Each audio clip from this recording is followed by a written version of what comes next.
ce maquis de Lorris a la particularité d'avoir participé à la libération de Paris. Parce que le maquis de Lorris était commandé par un ancien Saint-Cyrien d'origine irlandaise qui s'appelait Marc O'Neill. Et Marc O'Neill était camarade de Saint-Cyr de certains officiers de l'armée Leclerc. Et alors je ne sais par quel moyen ils communiquaient. Et quand les gens de Leclerc ont pris Alençon, ils ont commencé à venir sur Chartres et sur Paris.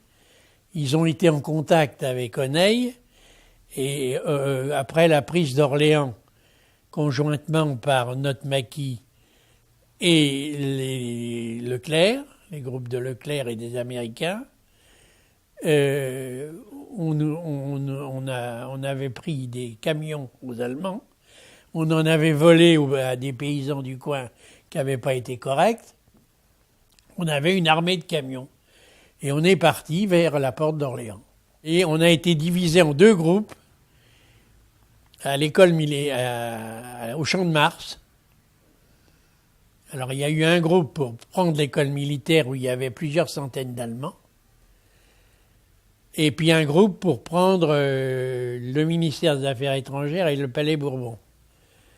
Au ministère des Affaires étrangères, au Palais Bourbon, ils ont eu beaucoup de mal. Ils ont eu des pertes, etc. Au bout de la journée, c'était pas fini. Mais nous, on était très bien ordonnés à l'école militaire. Et on a dû avoir 3 morts ou 4 morts, pas plus. Et on a fait 400 ou 500 prisonniers allemands. Ils se sont rendus. Mais là, c'est pareil.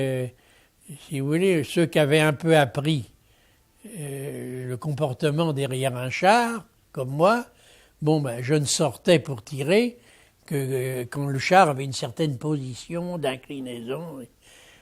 Alors qu'à 1,50 m ou 2 mètres de moi, il y avait un petit gars de Montreuil que j'aimais beaucoup, mais il s'est fait tuer.